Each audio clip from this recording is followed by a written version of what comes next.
புரட்சி கலைஞர் கேப்டன் விஜயகாந்த் அவர்களுடைய இளைய கேப்டன் சண்முக பாண்டியர் அவர்கள் நடிக்கும் படைத்தலைவன் இந்த படத்துடைய இசை வெளியீட்டு விழா இப்போ ரீசெண்டாக நடந்து முடிஞ்சது. இந்த இசை வெளியீட்டு விழாவில் பிரேமலதா விஜயகாந்த் மேம், விஜய் பிரபாகர், சசிகுமார், ஏஆர் முருகதாஸ், கஸ்தூரி ராஜா மற்றும் பலர் இதில் கலந்துக்கிட்டாங்க. இந்த விழாவில் குறிப்பாக சண்முக பாண்டியர் அவர்களுடைய பேச்சு சும்மா வேற மாதிரி இருந்தது. அவர் தன்னுடன் இருந்த அந்த சூப்பரான ஒரு நிகழ்வுகளை பகிர்ந்துட்டார்.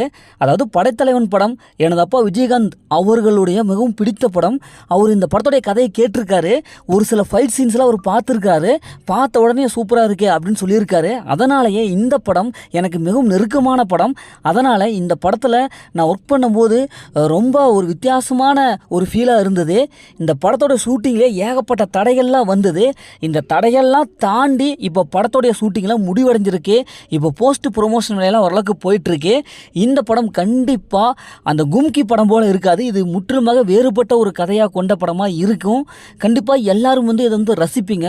இந்த படத்தோட ஷூட்டிங்கும் போது மலை சீன்ஸ், அந்த மலை சீனில் மழையே வராது. அதனாலேயே ஷூட்டிங் கொஞ்சம் அப்படியே தள்ளி போச்சு. அதே மாதிரி மழை இல்லாத காடுகளில் போய் ஷூட்டிங் எடுக்கணும். அப்போது மழை பயங்கரமாக பெஞ்சுது. இதனாலே ஒரு 5 நாள் ஷூட்டிங் தள்ளி போச்சு. இப்படி ஏகப்பட்ட தடைகள்லாம் இருந்த போதிலும் இந்த படத்தை நாங்கள் எடுத்து முடிச்சிருக்கோம் அப்படின்ட்டு சூப்பராக ஒரு செம்மையான ஒரு ஸ்பீச் பண்ணார். அவர் மட்டும் இல்லாமல் சசிகுமார் சார் அவங்களும் ஸ்பீச் பண்ணியிருக்காங்க. அதுக்கப்புறம் ஏஆர் முருகதாஸ் அவங்க ஸ்பீச் பண்ணியிருக்காங்க.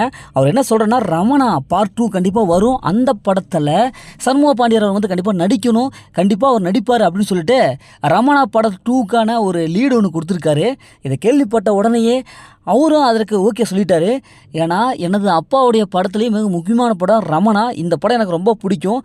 அந்த படத்தில் பார்ட் 2 நடிக்கிறேன்னா ரொம்ப சந்தோஷமாக இருக்குது அப்படின்னு சொல்லிட்டு சண்முக பாண்டியர் அவர்கள் இதற்கு ஓகே சொல்லியிருக்காரு. இது வரைக்கும் படைத்தலைவன் படத்துலேருந்து ஒரு ஃபஸ்ட் லுக் வந்திருக்கு. அதுக்கப்புறம் மேக்கிங் வீடியோ ஒன்று விட்டுருக்காங்க. இந்த மேக்கிங் வீடியோ, ஃபஸ்ட் லுக் இதெல்லாம் வச்சு பார்க்கும்போது சண்முக பாண்டியர் அவங்க விஜயகாந்த் சார் மாதிரியே இருக்கார். அவருடைய கண்ணு லுக் எல்லாமே விஜயகாந்த் சார் மாதிரி இருக்கார் அப்படின்னு சொல்லிட்டு எல்லாருமே அவருடைய பாசிட்டிவான ரிவ்யூக்களை கொடுத்துட்டு வந்தாங்க. இதை கேள்விப்பட்ட உடனே அவரும் அது எனக்கு சரியாக தெரில, இருந்தாலும் அப்படி இருந்தால் ரொம்ப சந்தோஷம் அப்படின்னு சொல்லிட்டு அந்த இன்டர்வியூவில் அவர் சொல்லியிருப்பார். படைத்தலைவன் படம் கண்டிப்பாக மே 23 ரிலீஸு அப்படின்னு சொல்லிட்டு ஒரு சூப்பரான ஒரு செய்தி ஒன்று சொல்லியிருக்காரு. எது எப்படியோ கூடிய விரைவிலேயே இளைய கேப்டன் சண்முக பாண்டியர் அவர்களுடைய அந்த மிரட்டலான ஒரு நடிப்பு படைத்தலைவன் படத்தை 23ஆம் தேதி அப்போது ஸ்க்ரீனில் பார்க்கலாம். ஓகே யோஸ், இந்த அப்டேட்டை பற்றி, இந்த இசை வெளியீட்டு விழாவை பற்றி நீங்கள் என்ன நினைக்கிறீங்க அப்படிங்கிறத மறக்காமல் கமெண்ட் பாக்ஸில் கமெண்ட் பண்ணுங்கள். மீண்டும் அடுத்து ஒரு புதிய மூவி அப்டேட்டில் சந்திப்போம்.